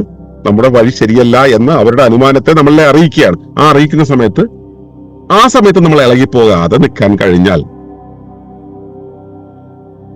ആ സമയത്ത് നമുക്ക് വരുന്ന ആ ഉള്ളിൽ നിന്ന് തിളച്ചു പറയുന്ന ഒരു അവസ്ഥയുണ്ടല്ലോ, ആ അവസ്ഥയെ അതിനെ കൈകാര്യം ചെയ്ത്, ആ ഊർജത്തെ കൈകാര്യം ചെയ്ത് മര്യാദയ്ക്ക് നിൽക്കാൻ പറ്റിയാൽ, ഇപ്പൊ നമ്മളെ കുറിച്ച് മറ്റുള്ളവർ നമ്മളോട് കുറച്ച് പരാതി പറയുന്നു, എന്തെങ്കിലുമൊക്കെ പരാതി പറയുന്നത്, നീ ആ ചെയ്തത് ശരിയായില്ല, നീ ഇങ്ങനെ പെരുമാറുന്നത് ശരിയല്ല എന്നൊക്കെ പറയുന്നു. ആ പരാതിയുടെ അളവ് വല്ലാതെ വരുന്നുണ്ടെങ്കിൽ, ആ പരാതിയുടെ ഷേപ്പ് മാറ്റിയിട്ട് പരാതിയെ ന്യൂട്രലൈസ് ചെയ്യാൻ നമുക്ക് പറ്റുന്നുണ്ടെങ്കിൽ, അത് ഈ പലപ്പോഴും നമ്മുടെ പ്രശ്നങ്ങളൊക്കെ ഉണ്ടാവുന്നതിന് ഒരു കാര്യം പ്രതീക്ഷകളാണ്. ഇപ്പൊ ഞാൻ പ്രതീക്ഷിക്കുന്ന രീതിയിൽ ഷൈനി ചേച്ചി പെരുമാറണം എന്ന് വിചാരിച്ചാൽ ഷൈനി ചേച്ചിക്ക് അങ്ങനെ പെരുമാറാൻ പറ്റണമെന്നുണ്ടോ? ഇല്ല. അപ്പൊ ചേച്ചി പെരുമാറുന്ന രീതിയിൽ ചേച്ചി പെരുമാറുള്ളൂ. അപ്പൊ ഞാൻ എന്താ ചെയ്യാ? അപ്പൊ ചേച്ചി അങ്ങനെ പെരുമാറണമെന്ന് ഞാൻ പ്രതീക്ഷിക്കാതിരുന്ന എനിക്ക് മനസ്സമാനമുണ്ട്. ഞാൻ പ്രതീക്ഷിക്കുന്ന രീതിയിൽ ചേച്ചി പെരുമാറാവൂന്ന് ഞാൻ വിചാരിച്ചു കഴിഞ്ഞാൽ ചേച്ചി തിരിച്ച് പെരുമാറുന്നതോടുകൂടി എന്റെ അവസ്ഥ അങ്ങ് പോകും. അവരെങ്ങനെ പെരുമാറിയാലും ഞാനത് സ്വീകരിക്കുകയാണെങ്കിൽ ഒരു കുഴപ്പമില്ല. അങ്ങനെ ഇരിക്കുന്നതിനെയാണ് പക്വത എന്ന് പറയാം, അല്ലെ? നമ്മുടെ മുന്നിലേക്ക് എന്ത് കാര്യങ്ങൾ വന്നാൽ, ഒരാൾ നമ്മളെ കുറ്റം പറഞ്ഞാലും നമുക്ക് കേൾക്കുക, നമ്മുടെ ഉള്ളിൽ അവരെ പിടിച്ച് കൊല്ലാനുള്ള ദേഷ്യം വന്നാലും നമ്മളെ ഫ്രീ ആയിട്ട് ഇരിക്കുക, ഇങ്ങനെയുള്ള കുറെ അവസ്ഥകൾ നമുക്കുണ്ടെങ്കിൽ അത് ബോധപൂർവം നമ്മൾ അതിലേക്ക് എത്തുന്നതിനാണ് വൈകാരിക പക്വത എന്ന് പറയുക. അപ്പോ വികാരങ്ങളെ നമ്മൾ അറ്റൻഡ് ചെയ്തു എന്നുള്ളത് ഒന്ന്, വികാരങ്ങൾ അറ്റൻഡ് ചെയ്തു, വികാരങ്ങൾ വരുന്നു മനസ്സിലാക്കി എന്നുള്ളതാണ് വൈകാരിക സാക്ഷരതയെങ്കിൽ, ആ വികാരങ്ങളെ എങ്ങും തട്ടിക്കാണ്ട് മുട്ടിക്കാണ്ട് കൊണ്ടുപോകാനുള്ള ആ ഒരു കരുതലാണ്, കഴിവാണ്, അറിവാണ്, ശ്രദ്ധയാണ് വൈകാരിക പക്വത എന്ന് പറയുന്നത്. വൈകാരിക പക്വത കൊണ്ട് മാത്രം കാര്യമായോ? ഈ ബ്രോക്കർമാരെ കണ്ടിട്ടുണ്ടോ? ബ്രോക്കർമാര് ഈ ഡീല് സംസാരിക്കുന്ന സമയത്ത് വെയിലത്ത് നിൽക്കണവനെ വിളിച്ച് തണലത്തോട് കൊണ്ടുപോകും, എന്നിട്ട് ഒരു കാര്യം പറയട്ടെ എന്ന് പറയും. സ്റ്റെപ്പിന്റെ മുകളിൽ നിൽക്കണവനെ വിളിച്ച് താഴത്തേക്ക് കൊണ്ടുപോയിട്ട് മാറ്റി നിർത്തി സംസാരിക്കും. സ്റ്റെപ്പിന്റെ താഴെ നിൽക്കണവനെ മുകളിൽ കൊണ്ടുപോകും. ബ്രോക്കർമാരുടെ സ്ഥിരം പരിപാടിയാണ്. അതായത് അവർ നിൽക്കുന്ന എൻവയോൺമെന്റിൽ നിന്നും മാറ്റി അവരെ വേറൊരു എൻവയോൺമെന്റിലേക്ക് പോകുന്ന സമയത്ത് അവർ റിസപ്റ്റീവ് ആവും. അവർ നമ്മൾ പറയുന്ന കാര്യത്തെ കുറിച്ച് കേൾക്കാൻ കാര്യത്തിലാവും. ചില ആളുകളുണ്ട്, ഈ ചില കച്ചവടക്കാർ വീട്ടിൽ ചില ഈ പാത്രം വെക്കാനും സോപ്പ് പൊടി വെക്കാനും ചായപ്പൊടി വെക്കാനൊക്കെ വരുന്ന ഈ പയ്യന്മാരില്ലേ, വന്നു കഴിഞ്ഞാൽ സാർ എനിക്ക് ഒരു മാർക്കിന്റെ ഭാഗമാണ്, അതുകൊണ്ട് അത് എടുക്കണം എന്നൊക്കെ പറയും. അവരുടെ ദൈന്യത കണ്ടിട്ട് ചിലപ്പോൾ നമ്മൾ വാങ്ങിക്കും. ചിലരുടെ കാര്യം അങ്ങനെയല്ല. അവര് വന്നു കഴിഞ്ഞിട്ട് നമ്മളോട് വർത്താനം പറഞ്ഞ് അവര് നമ്മളോടുള്ള ഇടപെടൽ കാണുമ്പോൾ തന്നെ ഇവന്റെ കയ്യിൽ എന്തെങ്കിലും വാങ്ങിച്ചേ പറ്റുമെന്ന് നമ്മൾ വിചാരിക്കും. അതെന്ന് വെച്ചാൽ നമ്മൾ എങ്ങനെ പ്രതികരിച്ചാലും ശരി, അവൻ അതിനെ പിടിച്ച് ന്യൂട്രൽ ആക്കിയിട്ട് അവൻ അതിന്റെ അപ്പുറത്ത് കയറി നിന്നിട്ട് ഒരു ഡയലോഗ് പറയും. നമ്മൾ അവന്റെ തിന്നേക്ക് വിളിച്ചിട്ട് അയ്യോ അദ്ദേഹത്തെ മരിച്ചിട്ട് കുറച്ച് കാലമായി, അത് കുഴപ്പമില്ല. ആ മൊത്തം സിറ്റുവേഷൻ ഞങ്ങൾ മാറ്റി മറിക്കും. ഇത് വലിയ രീതിയിൽ ചെയ്യുന്ന സമയത്ത് നമ്മൾ പറയും ഡിപ്ലോമസി ആണെന്ന്. വലിയ രീതിയിൽ ചെയ്യുമ്പോൾ നാഷണൽ ഡിപ്ലോമാറ്റ് ആണ്, മറ്റേ ശശി തരൂര് ഒരു ഡിപ്ലോമാറ്റ് ആണ് നമ്മൾ പറയും. ഈ ഡിപ്ലോമസി എന്ന് പറയുന്നത് എന്താണ്? നയതന്ത്രജ്ഞത. ആ കാര്യത്തിനനുസരിച്ച് നയത്തിൽ കാര്യങ്ങൾ ചെയ്യാന്നുള്ളത്. നമ്മുടെ മുന്നിൽ എന്ത് നെഗറ്റീവ് ആയിട്ടുള്ള ഒരു അവസ്ഥ വന്നു കഴിഞ്ഞാൽ അതിനെ പിടിച്ച് പോസിറ്റീവ് ആക്കുന്ന ഒരു അവസ്ഥ. ഒരാൾ നമ്മളെ തെറി വിളിക്കുന്ന സമയത്ത് അയ്യോ ക്ഷമിക്കേട്ടാ എനിക്കൊരു പറ്റിപ്പോയി, അത് കാര്യമാക്കണ്ട വിട്ടേക്ക് എന്ന് പറയുന്നു. അപ്പൊ പിന്നെയും ചൂടാവാണ്, പിന്നെയും ഇതുപോലെ എന്തെങ്കിലും പറഞ്ഞ് നമ്പർ പറഞ്ഞ് തിരിച്ച് അവനെ പിടിച്ച് കുപ്പിയിലാക്കുന്ന ഒരവസ്ഥ. മാർക്കറ്റ് ചെയ്യുന്നവർക്ക് ഈ സാധനം ഉണ്ടായേ പറ്റും. അപ്പോ ഇതിനെയാണ് നമ്മൾ ഇമോഷണൽ ഇന്റലിജൻസ് എന്ന് പറയുന്നത്, വൈകാരിക ബുദ്ധി. അതിൽ ഒരുപാട് കാര്യങ്ങളുണ്ട്. നമ്മൾ അതിനെ നമ്മുടെ കോഴ്സുകളിലൂടെയൊക്കെ നിങ്ങൾ കടന്നു പോകുന്ന സമയത്ത് പഠിക്കാം ഡീറ്റെയിൽഡ് ആയിട്ട്. അപ്പൊ എന്റെ വിഷയം അതല്ല, നിങ്ങൾക്ക് പരിചയപ്പെടുത്താൻ ഉദ്ദേശിക്കുന്ന കാര്യം അതല്ല. വൈകാരികമായിട്ടുള്ള വികാരം എന്താണെന്ന് മനസ്സിലായി, വൈകാരിക സാക്ഷരത മനസ്സിലായി, വൈകാരിക പക്വത മനസ്സിലായി, വൈകാരിക ബുദ്ധി. അതായത് നമുക്കുണ്ടാവുന്ന വികാരങ്ങളെ നമ്മുടെ സാഹചര്യങ്ങൾക്ക് ചേരുന്നതുപോലെ ശുഭകരമാക്കി മാറ്റുന്നതിനാണ് വൈകാരിക ബുദ്ധി എന്ന് പറയാം. അത് ഒരുപാട് കാര്യങ്ങൾ പ്രാക്ടീസ് ചെയ്യാറുണ്ട്. ഇതിൽ ആ ട്രെയിനിങ് കഴിഞ്ഞവർക്ക് ഇത് അറിയാം, അറിയാത്തവർ അതിൽ ട്രെയിനിങ്ങിലേക്ക് വരിക, അതേ ഉള്ളൂ അക്കാര്യത്തിൽ പറയാനുള്ളത്. പക്ഷേ നമ്മുടെ വിഷയം അതല്ലോ, വൈകാരിക സൗന്ദര്യമാണ്. എന്താണ് ഈ വൈകാരിക സൗന്ദര്യം എന്ന് പറയുന്നത്? നമുക്ക് മനസ്സിലായി, ഞാനും പ്രകൃതിയും തമ്മിലുള്ള ബന്ധം, ഞാനും എന്റെ പരിസരവും തമ്മിലുള്ള ബന്ധം, അത് കൃത്യമായി കൊണ്ടുപോകാൻ പാകത്തിലുള്ള ഒരു ഘടനയാണ് പ്രകൃതി ഒരുക്കിയിട്ടുള്ളത്. ഇതിന്റെ ഇടയിൽ എവിടെയോ നിന്നും ഞാൻ എന്ന ഒരു തോന്നൽ എൻ്റെ ഉള്ളിൽ കയറി. ആ ഞാൻ എന്നുള്ള തോന്നല് ഇവിടെ ഉണ്ടാക്കുന്ന ചില പുലിവാലുകൾ, എന്റെ ബുദ്ധി അതിനകത്ത് ഉപയോഗിക്കുന്ന സമയത്താണ് ഈ പ്രശ്നങ്ങൾ മുഴുവൻ ഉണ്ടാവുന്നത്. ഇപ്പൊ മുമ്പിൽ ഒരാൾ ഒരു പ്രത്യേക രീതിയിൽ പെരുമാറുന്നു. നിങ്ങൾ അങ്ങനെയല്ല പെരുമാറുക, വേറൊരു രീതിയിലാണ് പെരുമാറുക.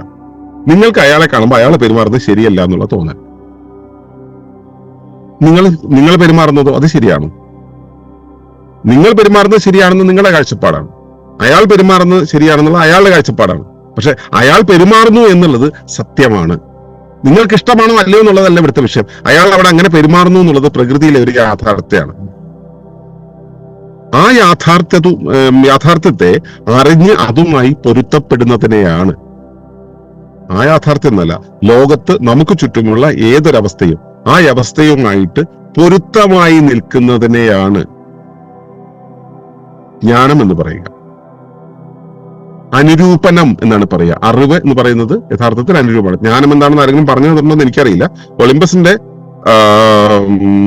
അവതരണത്തില് ജ്ഞാനത്തെ നമ്മൾ ഇങ്ങനെയാണ് കാണുന്നത്. ജ്ഞാനം എന്ന് വെച്ചാൽ അനുരൂപനമാണ്, പൊരുത്തമാകൽ, ഒന്നിന് മറ്റൊന്നുമായിട്ട് പൊരുത്തമാകാനുള്ള അവസ്ഥ. നിങ്ങൾക്ക് നിങ്ങളുടെ പരിസ്ഥിതിയുമായിട്ട്, നിങ്ങളുടെ മുന്നിൽ വരുന്ന കാര്യങ്ങളുമായിട്ട് പൊരുത്തമാകാൻ പറ്റുന്നുണ്ടോ?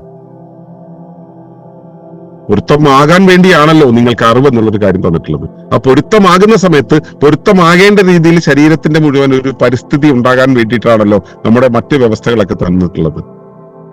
ഒരു കുഞ്ഞിനെ കാണുന്ന സമയത്ത് നിങ്ങൾക്ക് കുഞ്ഞാണ്, അത് ഒരു കുഞ്ഞാണ്, ആ കുഞ്ഞിനോട് എന്താ പറയാ വാത്സല്യത്തോടു കൂടി ഇടപെടേണ്ടതുണ്ട് എന്ന് നിങ്ങൾക്കറിയാം.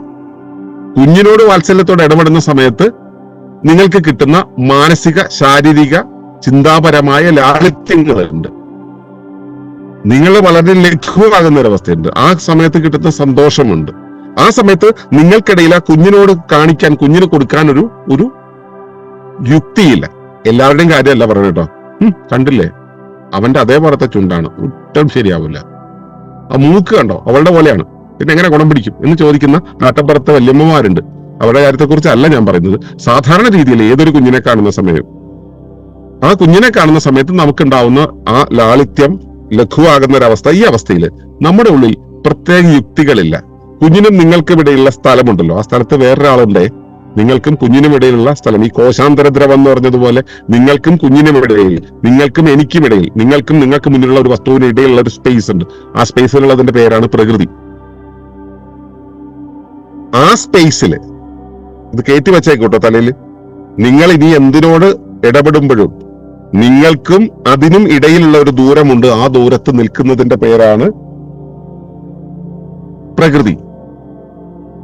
നിങ്ങൾ പറയുന്ന ഒരു കാര്യം അയാൾ കേൾക്കുന്നതിന് മുമ്പ് പ്രകൃതി കേട്ടിരിക്കും എന്നത് കൂടെ മനസ്സിലാക്കുക. പ്രകൃതിയെ നിങ്ങൾക്ക് വേണ്ടവർക്ക് അതിന് ഈശ്വരൻ എന്നും വിളിക്കാം കേട്ടോ. വിശ്വാസമുള്ളവർക്ക് ഈശ്വരൻ എന്ന് വിളിക്കാം, വിശ്വാസമില്ലാത്തവർക്ക് പ്രകൃതി എന്ന് വിളിക്കാം. നിങ്ങൾ എന്ത് പറഞ്ഞാലും മറ്റൊരാൾ കേൾക്കുന്നതിന് മുമ്പേ പ്രകൃതി കേട്ടിരിക്കും എന്നത് മനസ്സിലാക്കുക. അപ്പോ നിങ്ങളും പ്രകൃതിയും തമ്മിലുള്ള ആ ദൂരമുണ്ടല്ലോ, ആ ദൂരം തീരെ ഉണ്ടാകില്ല ഒരു കുഞ്ഞിനെ കാണുമ്പോൾ. കാരണം അതിന്റെ ഇടയിൽ നിങ്ങൾ യുക്തികളെ കയറ്റിവെക്കുന്നില്ല,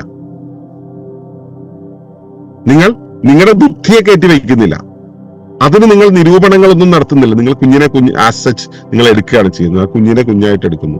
1ാം ക്ലാസ്സിൽ പഠിപ്പിച്ച മാഷെ കാണുന്ന സമയത്ത് ഇത് തന്നെയാണ്. ആദരവിന്റെ സമയത്ത്, അമ്പലത്തിൽ ദീപാരാധന ചെയ്യുന്ന സമയത്ത്, അല്ലെങ്കിൽ നിങ്ങളൊരു ഹോട്ടലിൽ ധ്യാനത്തിന് പോയി ആരാധനയുടെ ഒരു അവസ്ഥ തുറന്നു വയ്ക്കുന്ന സമയത്ത്, ആ ദീപാരാധന ദീപങ്ങൾ ഇങ്ങനെ തെളിഞ്ഞു നിൽക്കുന്ന സമയത്ത് നമുക്ക് എന്താ തോന്നുക? നമ്മുടെ ഉള്ളിൽ നിന്നും ഒരു വല്ലാത്ത ഹർഷം ഇങ്ങനെ തുറന്നു വന്നിട്ട് നമ്മൾ അതിനോട് ചേർന്ന് ഇണങ്ങി നിൽക്കുന്ന ഒരു അവസ്ഥ ഉണ്ടാവും. ഇത് തന്നെയല്ലേ നിങ്ങൾക്ക് നിങ്ങളുടെ പ്രിയപ്പെട്ട ഇണയെ, കാമുകനെ, കാമുകിയെ കാണുന്ന സമയത്ത്, അവരെ കാണുമ്പോൾ കുറച്ച് ദൂരത്ത് നിന്ന് കാണുന്ന സമയത്ത്, അവരുടെ കൂടെ ജീവിച്ച് 15 വർഷം കഴിയുമ്പോൾ തോന്നുന്ന കാര്യമല്ല പറഞ്ഞിട്ടോ. അവരെ കാണുന്ന സമയത്ത് നമുക്ക് തോന്നുന്നത്, അവരെ കാണുന്ന സമയത്തെ നമുക്ക് തോന്നുന്ന ഒരു വികാരമില്ലേ? പ്രത്യേകിച്ച് യുക്തിയൊന്നുമില്ല, അതാ എന്റെ എന്ന് തോന്നും. നമ്മൾ കുറെ വലിയ ദൂരയാത്ര കഴിഞ്ഞിട്ട് തിരിച്ചു വന്നിട്ട് നമ്മുടെ കുഞ്ഞിനെ കാണുമ്പോൾ, നമ്മുടെ അമ്മയെ കാണുമ്പോൾ, അച്ഛനെ കാണുമ്പോൾ നമുക്ക് തോന്നുന്നൊരവസ്ഥ. അവരുടെ കൂടെ ജീവിച്ച് ബോറടിച്ചതിന് ശേഷം തോന്നുന്ന കാര്യത്തെ കുറിച്ച് ചിന്തിക്കണ്ട. അപ്പൊ നമ്മളും അവർക്കും ഇടയിലുള്ള ദൂരം എന്നുള്ളത് നമ്മുടെ ബുദ്ധി ഉപയോഗിച്ചിട്ട്, നമ്മൾ കുറെ ചിന്തകൾ ഉപയോഗിച്ചിട്ട് വെക്കുന്ന സമയത്താണ് അത് പ്രശ്നമാവുക. നമുക്ക് പ്രശ്നമുള്ള ഒരാൾ, നമുക്ക് ചെറിയ ചെറിയ അസ്വാരസ്യങ്ങളും കൊനിഷ്ടുകളൊക്കെ ഉള്ള ഒരാൾ പെട്ടെന്ന് നമ്മുടെ ജീവിതം ആക്റ്റീവ് ആണെങ്കിൽ അയാൾ നമ്മുടെ മുമ്പിൽ കിടന്ന് ചില ചെറിയ ചെറിയ സ്ട്രെയിൻസ് തന്നാലേ നമുക്ക് ജീവിക്കാൻ പറ്റുള്ളൂ എന്നുള്ളതായിരിക്കും നമ്മുടെ അവസ്ഥ. പെട്ടെന്ന് അയാൾ മരിച്ചു കഴിഞ്ഞിരിക്കട്ടെ, നമ്മുടെ അവസ്ഥ എന്തായിരിക്കും? അതുവരെ പറഞ്ഞ കൊണിഷ്ടെല്ലാം മാറ്റി വെച്ചിട്ട് നമ്മൾ അയ്യോ എന്നൊരു അവസ്ഥയിലേക്കാവും. വേണ്ടായിരുന്നു, അവനുണ്ടെങ്കിൽ എനിക്ക് ഇത് നടക്കുമായിരുന്നു, അവനുണ്ടെങ്കിൽ എന്റെ ഈ കാര്യങ്ങൾ ചെയ്തു തരുന്നു, അവനുണ്ടെങ്കിൽ അവൻ ഇങ്ങനെയായിരുന്നു പറയുന്നത് നമ്മൾ പറയും. അപ്പോ ഞാനും അവനും ഇടയിൽ, ഞാൻ എന്ത് ഈവന്റ് ആണോ മുമ്പിൽ കാണുന്നത് ആ ഈവന്റിനും ഇടയിലുള്ള ദൂരത്ത് നമ്മുടെ യുക്തി കയറ്റി വെക്കുന്ന സമയത്തൊക്കെ തന്നെ നമുക്ക് പ്രശ്നം ഉണ്ടാകുന്നുണ്ട് അല്ലെ?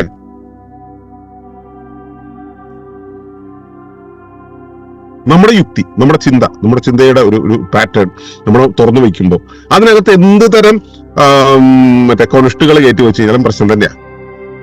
അതേസമയം നമ്മൾ അത് കയറ്റി വയ്ക്കാതെ എന്താ പറയാ, സുതാര്യമായിട്ട് അൺബയസ്ഡ് ആയിട്ട് ഒരു സ്വാധീനവും ഇല്ലാതെ അതിനോട് ഇടപെട്ടാലോ, ആ സമയത്ത് ആ മുമ്പിൽ എന്ത് ഈവന്റ് വന്നു കഴിഞ്ഞാലും അതിനെ അതേപോലെ സ്വീകരിച്ചാലോ?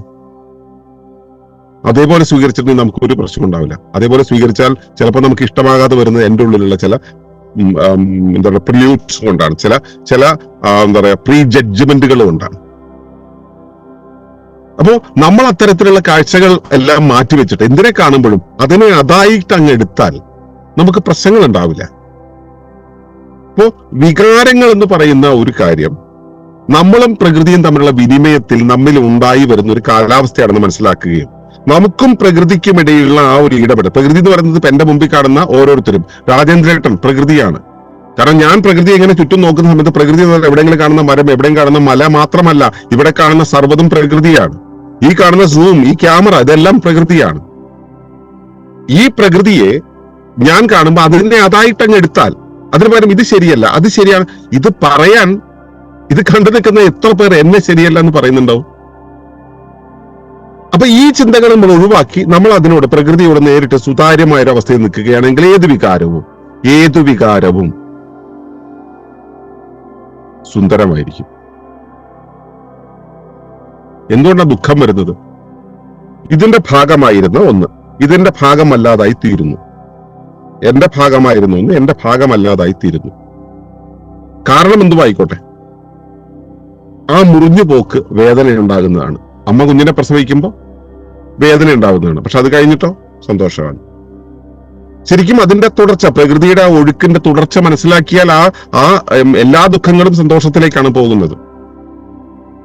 എല്ലാ സന്തോഷങ്ങളും ദുഃഖത്തിലേക്ക് പോവുകയും ചെയ്യുന്നത് കൂടെ മനസ്സിലാക്കണം കേട്ടോ. അതിന് ധ്രുവതയുടെ നിയമം, ലോ ഓഫ് പൊളാരിറ്റി എന്ന് പറയും. അത് അപ്പുറത്ത് വേറെ കാത്തിരിക്കുന്നുണ്ട്. നിങ്ങളുടെ അടുത്ത വളവിലാണ്, ഈ വളവിൽ അതില്ല. അപ്പോ ഇതിനുശേഷം അത് വരും എന്ന് നമുക്ക് യാഥാർത്ഥ്യത്തെ മനസ്സിലാക്കിയാൽ ആ ദുഃഖം എന്നുള്ളത് സുന്ദരമല്ലേ? ദുഃഖമാണ് ഏറ്റവും എന്താ പറയാ വിഷമം ഉണ്ടാക്കുന്ന വികാരം അല്ലെ? പക്ഷെ ആ ദുഃഖത്തെ പോലും നമുക്കൊരു ദുഃഖമുണ്ടായി, ഒരു കാര്യം പിരിഞ്ഞു പോകുന്ന സമയത്ത് ഇപ്പോൾ പിരിയും, ഇത് അനിവാര്യതയാണ്. ആ അനിവാര്യതയുടെ സമയത്ത് ഞാൻ എണ്ണിപ്പെറുക്കി കരയുന്നതിന് പകരം അതിന് ഞാൻ അറിയുകയും ആസ്വദിക്കുകയും ചെയ്യുന്നതാണ് ശരിയെന്ന് വിചാരിച്ചാൽ ദുഃഖം പോലും സുന്ദരമാകും. അപ്പോൾ പിന്നെ മറ്റു വികാരങ്ങളോ, കോപം, വെറുപ്പ്, കുറ്റബോധം തുടങ്ങിയവയൊക്കെ, കുറ്റബോധം ഉറപ്പായിട്ടും ഒരു ഡെഡ്ലി സാധനമാണ്. കുറ്റബോധം ഉണ്ടെങ്കിൽ നമുക്ക് ഒന്നും ചെയ്യാൻ കഴിയില്ല. ആകെയുള്ള മാർഗം എന്ന് പറയുന്നത് പശ്ചാത്താപത്തിലേക്ക് കടക്കുക എന്നുള്ളതും പ്രായശ്ചിത്തം ചെയ്യുക എന്നുള്ളതും മാത്രമാണ്. അതിനെന്തും ചെയ്യാം, നമ്മളെ തന്നെ സാക്രിഫൈസ് ചെയ്യാം. കുറ്റബോധമുണ്ടെങ്കിൽ അത് തിരുത്താതെ വേറെ ചെയ്തിട്ടും കാര്യമില്ല. ആ കുറ്റബോധത്തെ തിരുത്തണമെങ്കിൽ, കുറ്റബോധം എന്നുള്ള വികാരത്തെ സുന്ദരമാക്കി മാറ്റണമെങ്കിൽ അതിന് പശ്ചാത്താപത്തിലേക്കും പ്രായശ്ചിത്തത്തിലേക്കും കടന്നേ മതിയാകും. ദേഷ്യമാണെങ്കിൽ ദേഷ്യപ്പെട്ടത് എന്തിനാണ്? ഞാൻ പ്രതീക്ഷിച്ചതുപോലെ അതായില്ല എന്നുള്ളത് കൊണ്ടാണ് എനിക്ക് ദേഷ്യം വന്നത്. എന്റെ പ്രതീക്ഷയല്ലേ അപ്പൊ പ്രശ്നം. അപ്പൊ എന്റെ പ്രതീക്ഷയാകുന്ന പ്രശ്നത്തെ ഞാൻ മനസ്സിലാക്കുകയാണെങ്കിൽ എന്റെ ദേഷ്യം പോലും, ഇപ്പൊ എന്റെ മകൻ ഒരു ചെറിയ പുലിവാലുണ്ടാക്കുന്നു, ഇതവിടെ എന്റെ ചുറ്റും നടന്നിട്ട് ഇവിടെ പുലിവാല ഉണ്ടായിക്കൊണ്ടിരിക്കുന്നുണ്ട്. അവൻ മാത്രമേ, ഞങ്ങളുടെ രണ്ടും മാത്രമേ ഇടുള്ളൂ. അപ്പോ ഇവിടെ ഒരു പുലിവാല ഉണ്ടായിക്കൊണ്ടിരിക്കുന്നുണ്ട്. അപ്പോ അത് ആ ചെയ്യുന്ന കാര്യത്തെ ഞാൻ അതിന്റെ ഗൗരവത്തോടു കൂടി എടുത്താൽ അതിനെ അവന്റെ ഒരു ഒരു ഒരു ചെറുപ്പത്തെ എടുത്തു കഴിഞ്ഞാൽ, അതിനെ ആ രൂപത്തിൽ എടുത്തു കഴിഞ്ഞാൽ എനിക്ക് അതിനെ സുന്ദരമായിട്ട് തന്നെ കാണാൻ കഴിയും. ഞാനും പ്രകൃതിയും തമ്മിലുള്ള ബന്ധത്തിനിടയിൽ ഞാൻ ചേർക്കുന്ന യുക്തിയാണ് എന്റെ വികാരങ്ങളെ കുഴപ്പത്തിലാക്കുന്നത്, എന്റെ വികാരങ്ങളെ ഏറ്റവും വൃത്തികെട്ടതാക്കുന്നത് എന്ന് മനസ്സിലാക്കിയാൽ, ഞാൻ എനിക്ക് തോന്നുന്ന വികാരത്തെ അതായി തന്നെ ഉൾക്കൊണ്ട് അതിനിടയിൽ ഞാൻ മറ്റൊന്നും കലർത്താതെ, മറ്റു യുക്തികൾ കലർത്താതെ, മറ്റൊന്നുമില്ലാതെ അതിനെ കണ്ടറിഞ്ഞ്, ഈ നേരത്തെ പറഞ്ഞതുപോലെ നമ്മൾ ആ കാര്യത്തെക്കുറിച്ച് സാക്ഷരരായി, അതിൽ പക്വത വരുന്നവരായി, അതിൽ ബുദ്ധി ചെലുത്തുന്നവരായി മാറിയാൽ നമ്മുടെ വികാരങ്ങൾ സുന്ദരങ്ങളാണ്. അതല്ലാതിരുന്നു കഴിഞ്ഞാല് ചെറിയൊരു വികാരമാണെങ്കിൽ പോലും നമ്മൾ ചെലുത്തുന്ന രീതി, കൈകാര്യം ചെയ്യുന്ന രീതി ശരിയല്ല എന്നുണ്ടെങ്കിൽ അത് എനിക്കും എന്റെ ചുറ്റുപാടുമുള്ളവർക്കും അത് അനുഭവിക്കുന്നവർക്കും എന്റെ പരിസരത്തുള്ള പ്രകൃതിക്കുമൊക്കെ പ്രക്ഷുബ്ധതകൾ ഉണ്ടാക്കുന്നതായിരിക്കും. അത് സുന്ദരമായിരിക്കില്ല.